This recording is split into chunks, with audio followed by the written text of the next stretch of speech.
Hello everyone, आज हम पढ़ेंगे एनसीईआरटी क्लास 8 ज्योग्राफी का चैप्टर 5 इंडस्ट्रीज़। इस चैप्टर में हमें इंडस्ट्री किसके बारे में बताया गया है कि इंडस्ट्रीज़ कैसे वर्क करती हैं, उनकी वर्किंग का क्या प्रोसेस। स्टार्टिंग का जो पैरा है इसमें हमें बताते हैं कि जिस नोटबुक में हम लिखते हैं वो कैसे आती है, उसका मैन्युफैक्चरिंग प्रोसेस कैसा होता है। वो अपनी लाइफ स्टार्ट करती है एक ट्री की तरह। उस ट्री को काटा जाता है और ट्रांसपोर्ट किया जाता है पल्प मिल को। फिर वहाँ से वुड जो होती है ट्री की, उसको प्रोसेस किया जाता है और कन्वर्ट किया जाता है वुड के पल्प में। वुड का पल्प मिक्स किया जाता है केमिकल्स के साथ और फाइनली चेंज किया जाता है पेपर में मशीन्स के द्वारा। फिर जो वो पेपर होता है वो प्रेसिंग मशीन में जाता है, जहाँ पर उसमें इंक लगाई जाती है और केमिकल्स की हेल्प से एक पेपर को पूरी तरीके से प्रिंट किया जाता है जिसमें लाइंस होती हैं और पेजेस को देन फिर उसके बाद एक साथ जोड़ा जाता है और फिर वो एक नोटबुक बन जाती है, पैक की जाती है और सेंड की जाती है मार्केट में सेल के लिए और फाइनली वो आज हमारे हाथों में पहुंची है। तो सेकेंडरी एक्टिविटी या फिर मैन्युफैक्चरिंग एक्टिविटी चेंज करती है रॉ मटेरियल को फाइनल प्रोडक्ट्स में, जिनकी लोगों के लिए ज़्यादा वैल्यू होती है। और जैसे कि हमने देखा कि पल्प को चेंज किया गया पेपर में और पेपर को नोटबुक में, ये रिप्रेजेंट करता है दो स्टेजेस ऑफ मैन्युफैक्चरिंग प्रोसेस को। तो पेपर जो है वो बनता है पल्प से, क्लोथ बनता है कॉटन से। इनकी ज़्यादा वैल्यू होती है ईच स्टेज में मैन्युफैक्चरिंग प्रोसेस के। जो चीज़ों की वैल्यू वो बढ़ती जाती है। इस तरीके से जो फिनिश प्रोडक्ट होता है उसकी काफ़ी ज़्यादा वैल्यू होती है और यूटिलिटी मतलब यूज़ होती है रॉ मटेरियल से। अब इंडस्ट्री क्या होता है, एक इकोनॉमिक एक्टिविटी होती है। इंडस्ट्री मतलब इकोनॉमिक एक्टिविटी जो है वो कोई भी ऐसी चीज़ है जिससे पैसा कमाया जा सकता है। तो इंडस्ट्री कंसर्न करती है इकोनॉमिक एक्टिविटीज़ से, मतलब प्रोडक्शन ऑफ गुड्स से, किसी भी चीज़ को बनाना, मिनरल्स को एक्सट्रैक्ट करना, जैसे कि कोल को एक्सट्रैक्ट करते हैं हम ज़मीन से, आयरन ओर को एक्सट्रैक्ट करते हैं, तो एक्सट्रैक्शन ऑफ मिनरल्स। और प्रोविजन ऑफ सर्विसेज मतलब सर्विसेज प्रोवाइड करना, जैसे टीचिंग हो गया और बैंकिंग, इंश्योरेंस, टूरिज़्म, ये सारी की सारी टर्शरी एक्टिविटीज़ हैं जिसको हम सर्विसेज सेक्टर भी कहते हैं। और फिर आगे हमें एग्जांपल दिए हुए हैं इसके। फिर क्लासिफिकेशन हम इंडस्ट्रीज़ की कर सकते हैं तीन बेसिस पे। एक तो रॉ मटेरियल के बेस पे, साइज़ के बेस पे और ओनरशिप के बेस पे। रॉ मटेरियल के बेस पे जो होती है वो agro base, mineral base, marine base, forest base, depending upon their raw material used. तो इसमें क्या है कि जो एग्रो बेस्ड होती है इंडस्ट्रीज़, उसमें एग्रीकल्चरल प्रोडक्ट्स यूज़ किए जाते हैं, जैसे कि वीट यूज़ किया जाता है। तो वीट से हम लोग दलिया बना सकते हैं उसको प्रोसेस करके। पैडी यूज़ किया जाता है, कॉर्न बन जाता है और काफ़ी सारी चीज़ें जो हम प्रोसेस करके बनाते हैं उसको हम एग्रो बेस्ड इंडस्ट्रीज़ कहते हैं। और इसमें फूड प्रोसेसिंग इंडस्ट्री आती है, vegetable oil, cotton textile, dairy products, leather industries example है एग्रो बेस इंडस्ट्री के। लेदर इंडस्ट्रीज़ कैसे, हम लोग को जो वो मिलते हैं, एनिमल की जो स्किन मिलती है उससे लेदर बनता है। और हमें जो हमारी फसलें होती हैं जैसे कि मस्टर्ड हो गई और सनफ्लावर हो गया, इससे हमारे वेजिटेबल ऑयल बनते हैं। कॉटन टेक्सटाइल हमारा कॉटन से बनता है। फूड प्रोसेसिंग मतलब फूड की प्रोसेसिंग कर देना। मान लीजिए टमाटर था तो टमाटर से क्या बना दिया, केचप बना दिया, तो इस टाइप से होता है। फिर मिनरल बेस्ड इंडस्ट्रीज़ जो होती हैं वो करती हैं primary industries that use mineral ores as their raw material. तो मिनरल ओर जैसे कि आयरन ओर को यूज़ करके आयरन स्टील प्रोड्यूस करती, तो ये होती है मिनरल बेस्ड इंडस्ट्रीज़। इससे जैसे फिर उसके बाद क्या होता है, स्टील से क्या हमारे और काफ़ी सारी, जैसे रेलवे के कोचेस बन गए, बिल्डिंग का मटेरियल मिल गया हमें और बाकी दूसरी हैवी मशीनरी मिल गई। Marine based industries marine products use करती हैं, जैसे कि फ़िश का ऑयल निकाल लिया, मेडिसिन में यूज़ कर लिया और जो सी फूड होता है उसको बना दिया, तो ये मरीन बेस्ड इंडस्ट्री होती है। फॉरेस्ट बेस्ड इंडस्ट्री जैसे कि हमारा पेपर जो अभी हमने पहले एग्जाम्पल देखा था, फार्मास्यूटिकल्स, काफ़ी सारी जो मेडिसिन्स होती हैं वो फॉरेस्ट के प्रोडक्ट्स से यूज़ करके बनाई जाती है। फिर हमारे घर का जो फर्नीचर है उसमें लकड़ी यूज़ होती है, वो लकड़ी कभी ना कभी एक पेड़ रही होगी। और जो बिल्डिंग्स बनती हैं उसमें ये फॉरेस्ट का काफ़ी मटेरियल यूज़ होता है। अब साइज़ के बेस पे देख लेते हैं।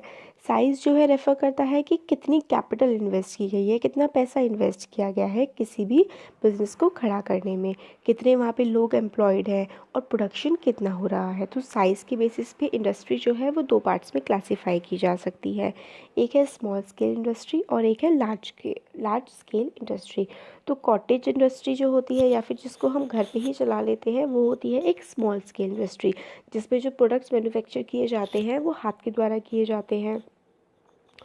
और जो आर्टिसंस होते हैं, घर के ही लोग होते हैं स्पेशल जनरली, जो वो प्रोडक्ट्स को मैन्युफैक्चर करते हैं। जैसे कि इसके एग्जांपल्स दिए हुए हैं कि बास्केट बनाना और पॉटरी बनाना और हैंडीक्राफ्ट्स बनाना, ये कॉटेज इंडस्ट्री के एग्जांपल है। स्मॉल स्केल इंडस्ट्रीज़ जो होती हैं वो उनकी कैपिटल मतलब उनमें पैसा भी कम लगता है और टेक्नोलॉजी का भी यूज़ काफ़ी कम किया जाता है एज़ कम्पेयर टू जो हायर इंडस्ट्रीज़ होती है। बड़ी इंडस्ट्रीज़ में टेक्नोलॉजी का काफ़ी ज़्यादा यूज़ किया जाता है, सुपीरियर टेक्नोलॉजी यूज़ होती है।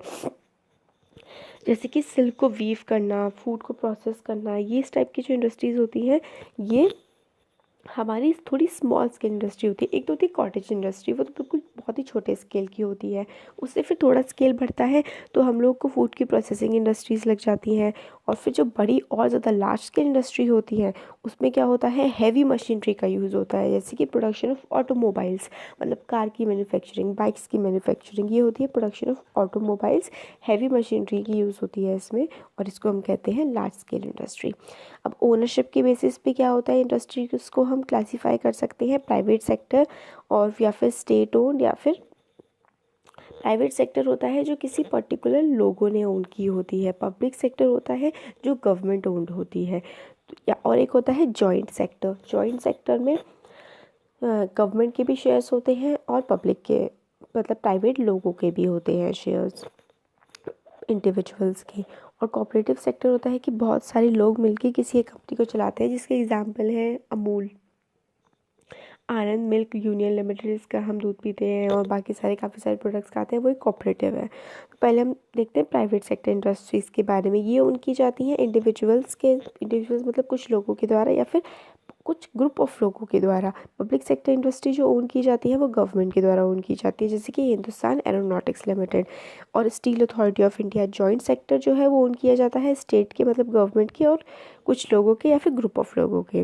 जैसे कि मारुति उद्योग लिमिटेड, ये एक एग्जाम्पल है। कोऑपरेटिव इंडस्ट्रीज़ का एग्जाम्पल है, जैसे मैंने बताया, अमूल है और एक सुधा डेयरी है। अब फैक्टर्स जिस पे मैटर करता है कि इंडस्ट्री की लोकेशन कहाँ होगी, तो ये हमें बहुत अच्छा चार्ट दिया हुआ है, ये हम लोग मेंस में लिख सकते हैं, यूपीएससी में बहुत इंपॉर्टेंट है, इसको एज इट इज़ बना सकते हैं। अगर factors that affect location of industries का एग्जाम्पल आपको आए और क्वेश्चन टाइप का कुछ आए, तो लोकेशन ऑफ फैक्टर्स जो है, रॉ मटेरियल सबसे ज़्यादा इंपॉर्टेंट फैक्टर है। रॉ मटेरियल ही बेसिक होती है, किसी भी चीज़ का बेस होता है किसी भी इंडस्ट्री को बनने का।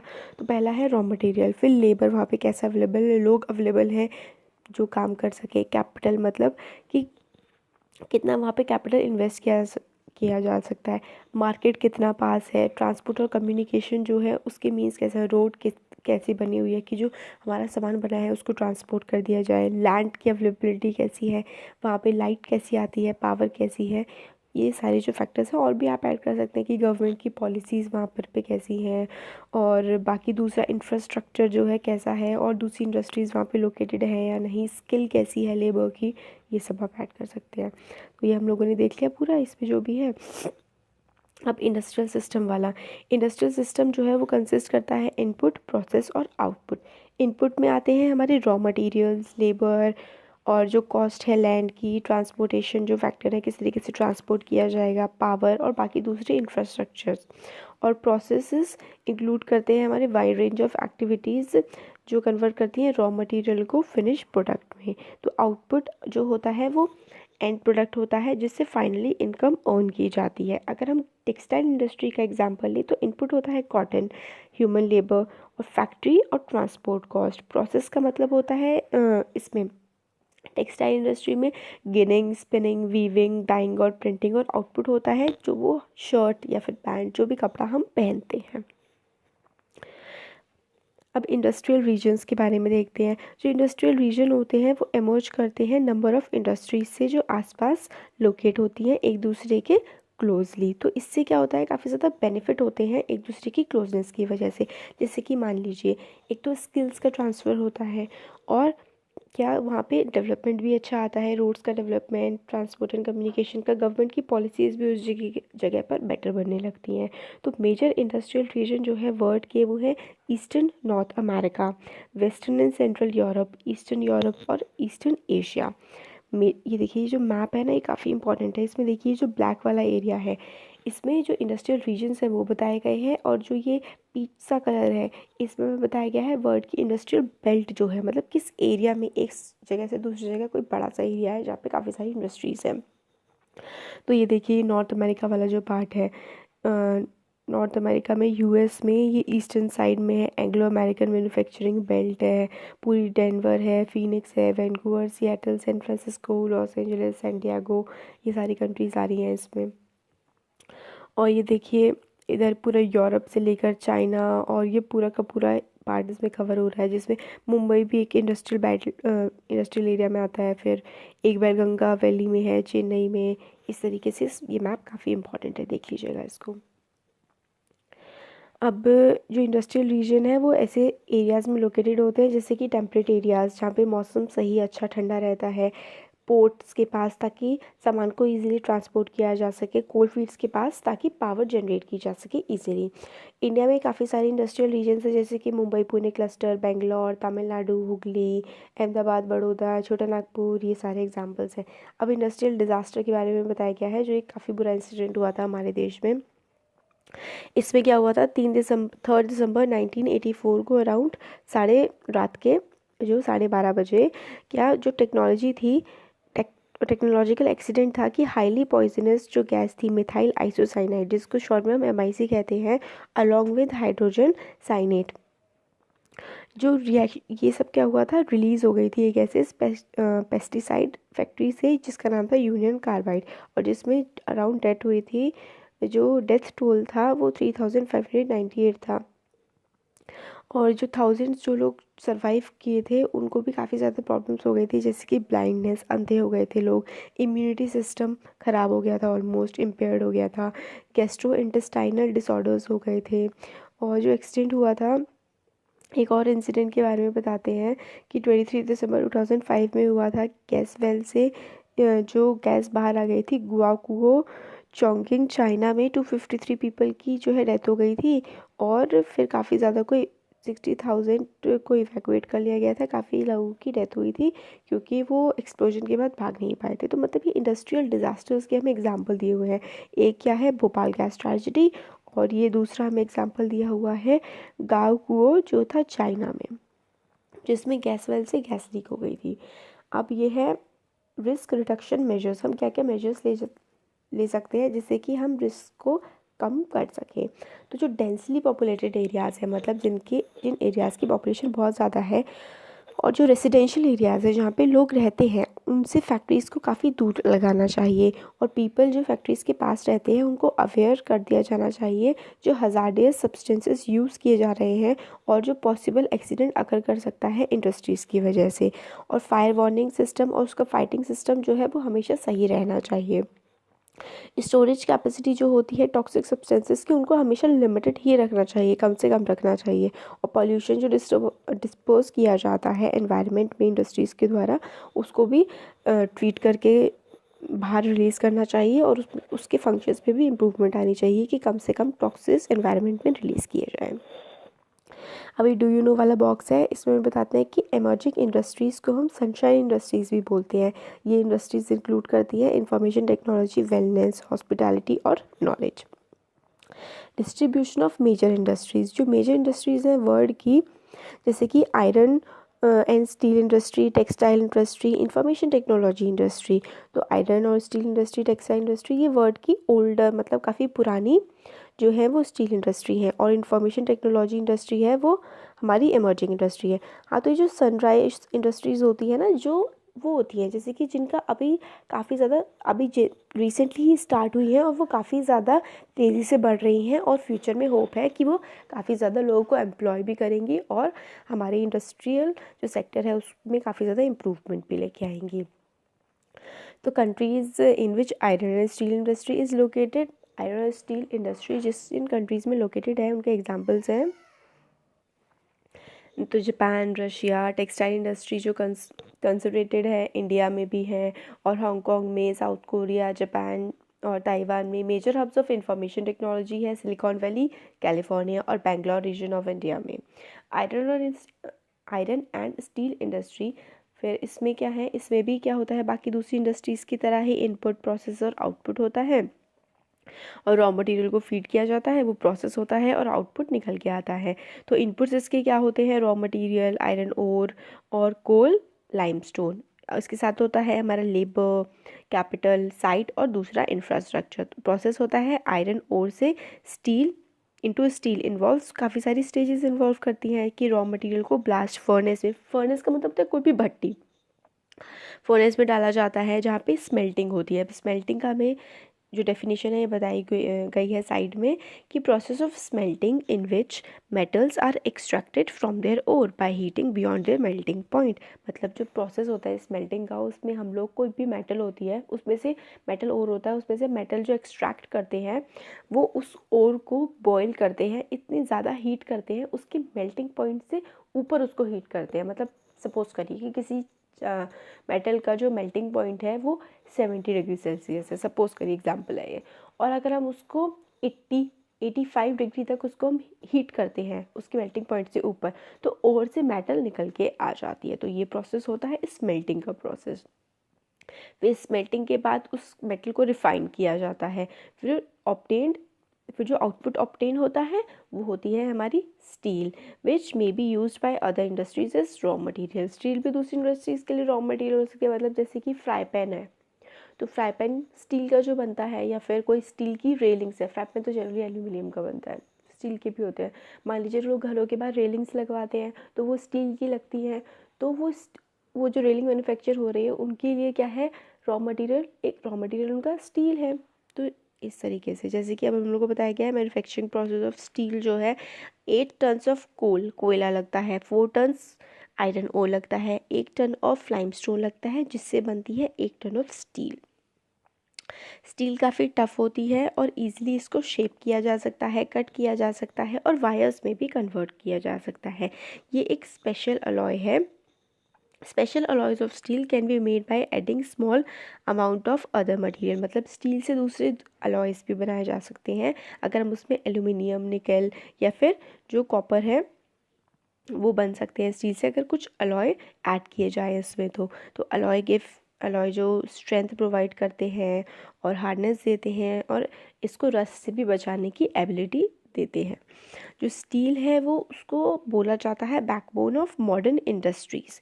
Almost everything we use is या तो वो आयरन का बना है या फिर स्टील का बना है, और बाकी सारे जो मशीन्स में टूल्स बनाए जाते हैं वो भी आयरन या स्टील के बने होते हैं। शिप्स हो गए, ट्रेन, ट्रक्स, ऑटोज़ लार्जली हमारे स्टील से ही बनाए जाते हैं।